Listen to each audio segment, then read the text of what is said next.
My name is Randy Beardsley, and welcome to the Beardsley Doctrine.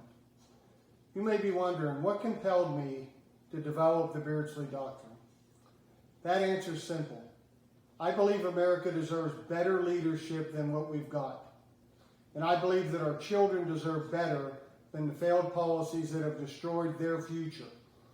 One of those failed policies is our government's belief that Americans can't be trusted with the God-given right to bear arms. Our forefathers demanded this right for our citizens to protect themselves, their families, and their rights. Yet our current government seems intent to change that so that they get to determine who can protect their family and who can't. That's not going to cut it.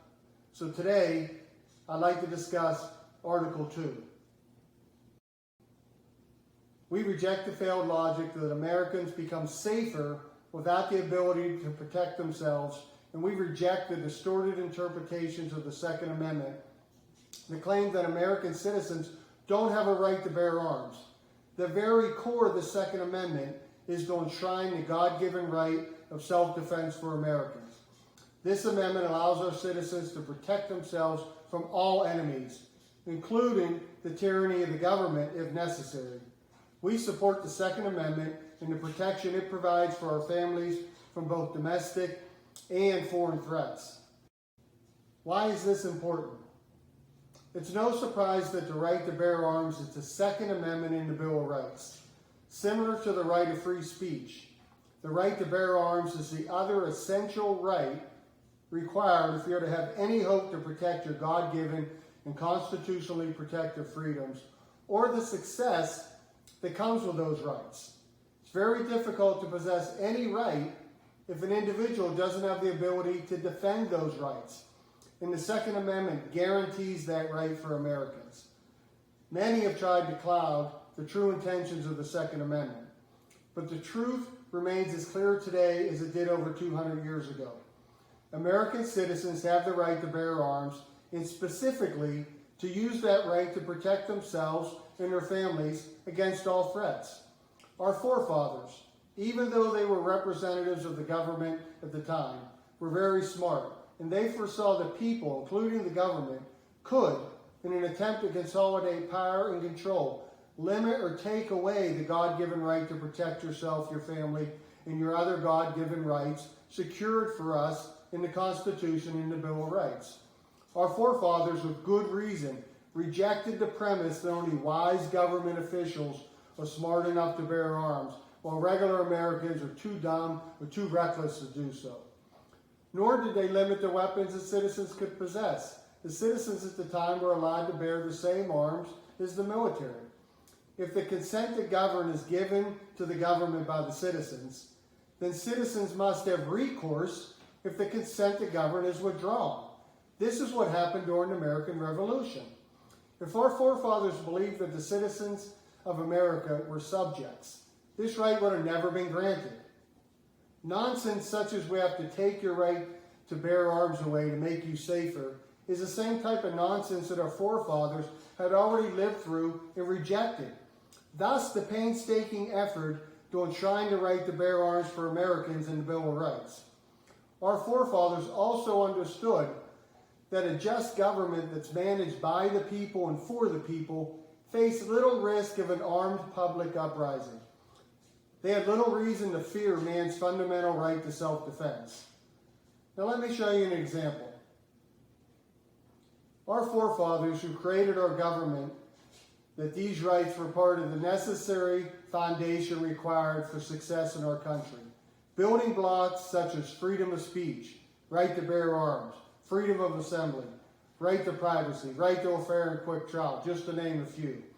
All of these rights provide the necessary foundation to build upon the success of our country. Building success that was going to be measured by preventing the abuse of powers, creating freedom, acknowledging that we're endowed by the Creator with certain inalienable rights, that among these are life, liberty, and the pursuit of happiness, by providing security and prosperity for our country, and by ensuring that the government derives their just power from the consent of the governed. That is what our government believed, that these rights are necessary to build this outcome of success. And they were right looking at the progress of our country up until the last 50 years. But what happens when a government stops believing in these rights and truths? What happens when a government works to marginalize those rights, consolidate power to themselves at the expense of the success of the citizens? Well, we know the outcome of this also because we lived it for the last 50 years. It looks a lot like this. So without these rights and this foundation, success, freedom, prosperity, life, liberty, the pursuit of happiness, they just lay in ruins. The hope to attain these outcomes are gone. It just isn't possible anymore. We've seen it repeated throughout history, and we are seeing it once again.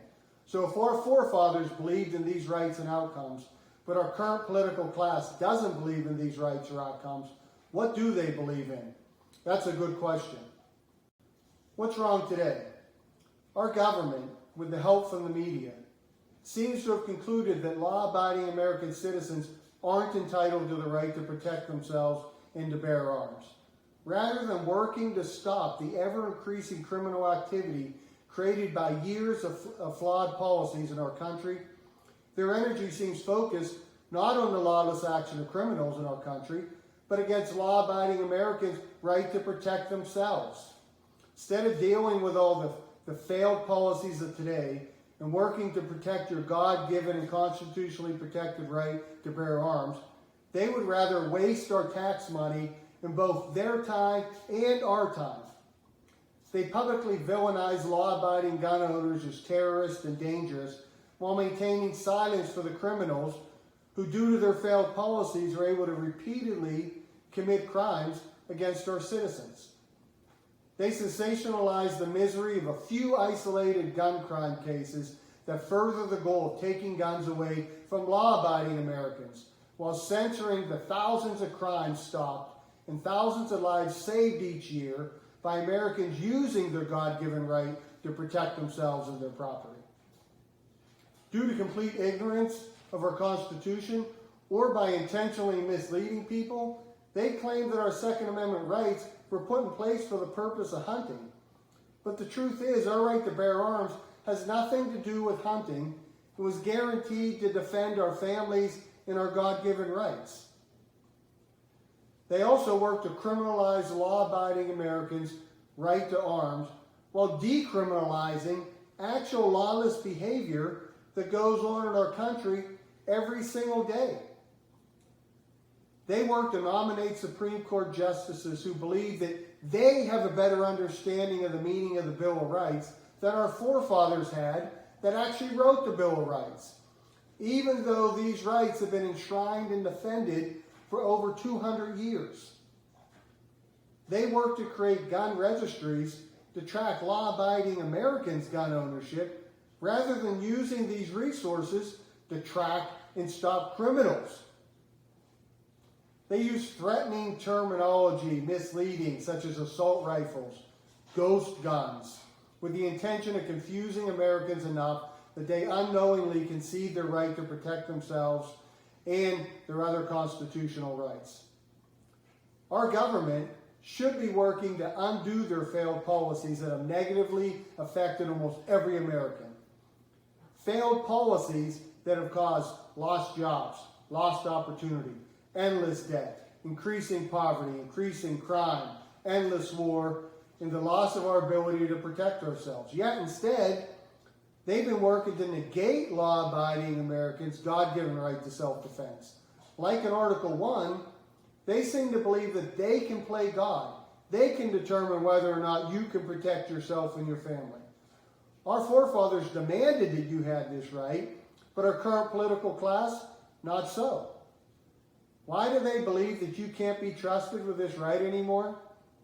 Is it possible that they're recognizing that more and more Americans are realizing that decades of failed policies, championed by these people, have cost the lives of too many of our loved ones, spent too much of our money, compromised too many of our rights, and jeopardized too much of our family's security, and destroyed too much of our country's prospects for a brighter future?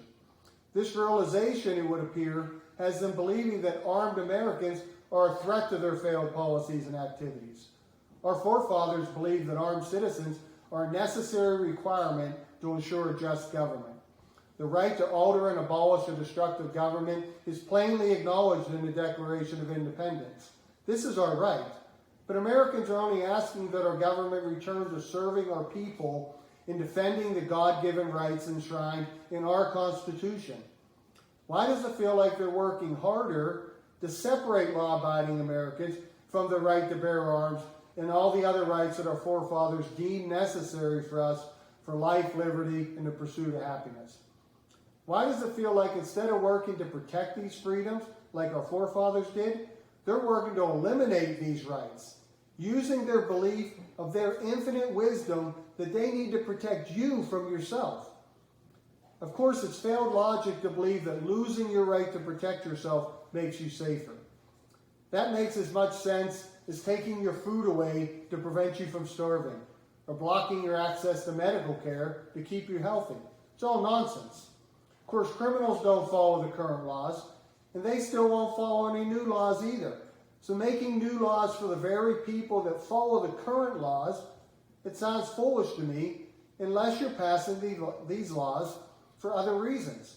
Why should law-abiding Americans lose their right to protect themselves while criminals won't? Take note of what our current political class think. With their hypocrisy and hubris on full display, they insist that we pay taxes, then they use our tax money to provide them and their family armed guards and protection because they believe that their life's too important to be lost. Well, they demand that we, the citizens, we can't even use our own money to protect ourselves. But they demand that we give up our constitutional rights to defend our family. No person that cares about you would ask you to do this. Do you truly believe that their lives and their families' lives are more important than ours? They believe it, but the truth is their lives aren't more important than ours and our families. And it's our God-given right to be able to protect our family with the best means available.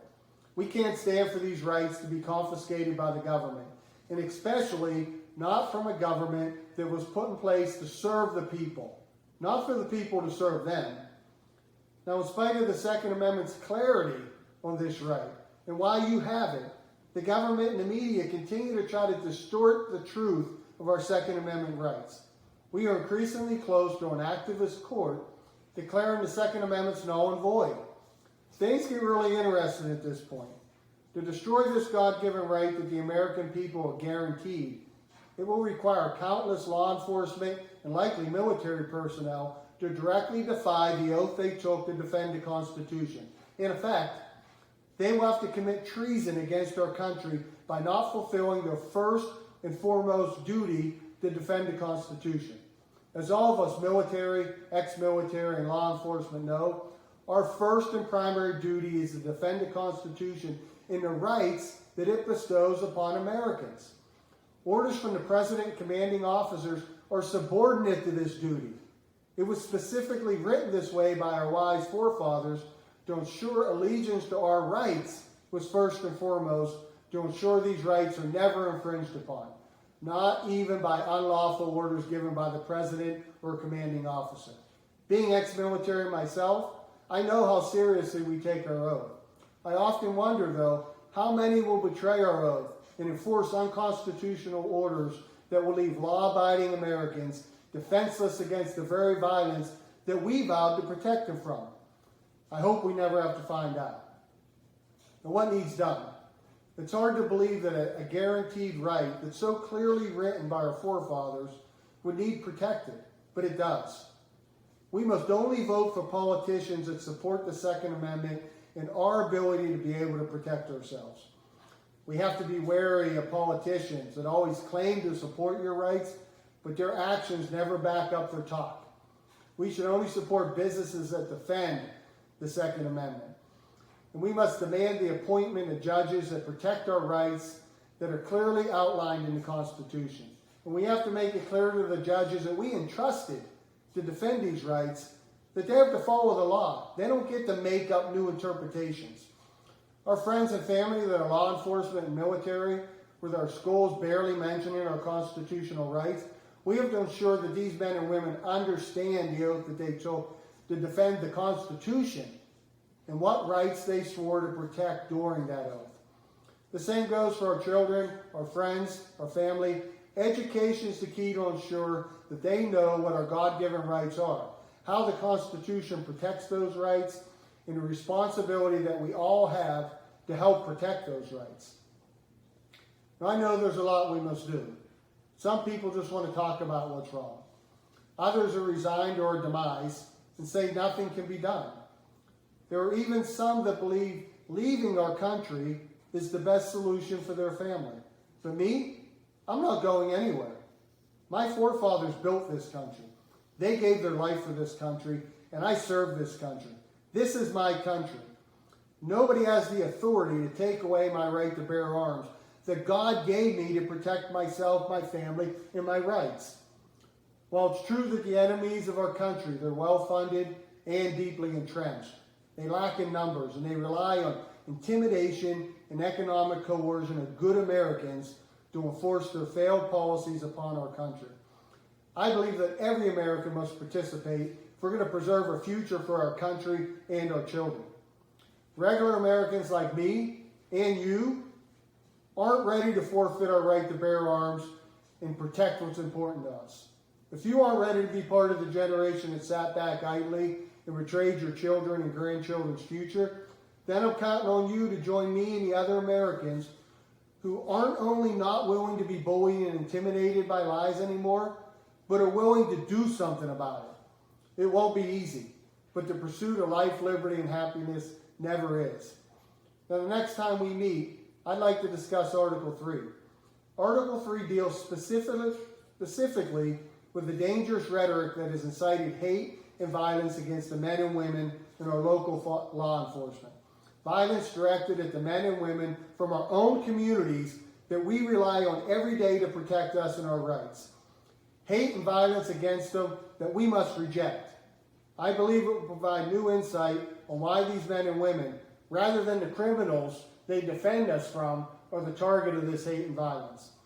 And it will provide some sound guidance about what we should be doing about it to help those that help us every day to keep our families and communities safe. If you're a police officer, deputy, or sheriff, or no one, don't miss this next article. Now remember, more is expected from those that have been given more.